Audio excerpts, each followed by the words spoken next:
সুপ্রিয় দর্শক, আমি এখন যে আসনটি করতে যাচ্ছি সেটার নাম হলো বিপরীতকরণ মুদ্রা।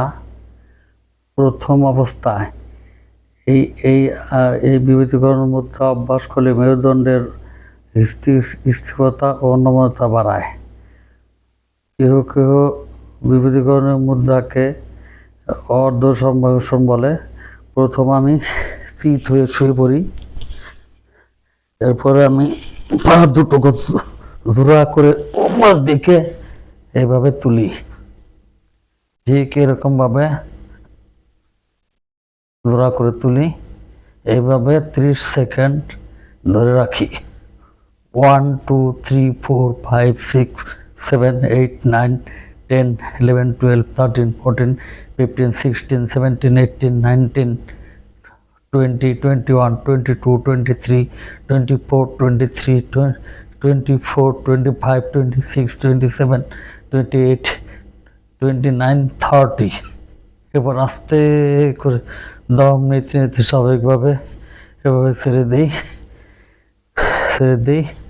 এবার কিছুক্ষণ সব আসন থাকি।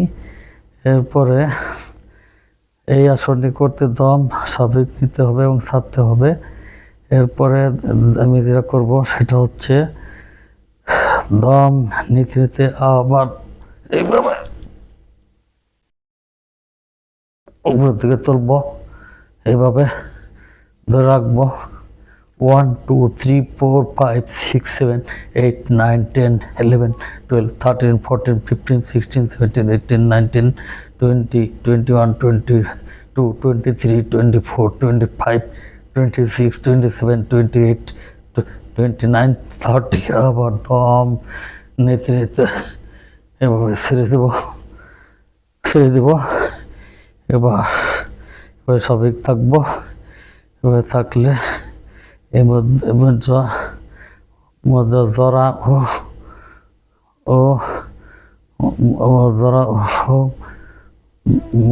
মুদ্রা ভালো করবে।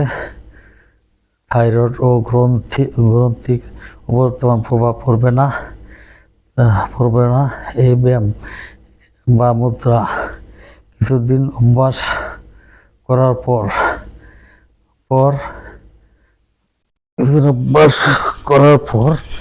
তারপর অভ্যাস ছেড়ে দিয়ে সর্বাঙ্গসন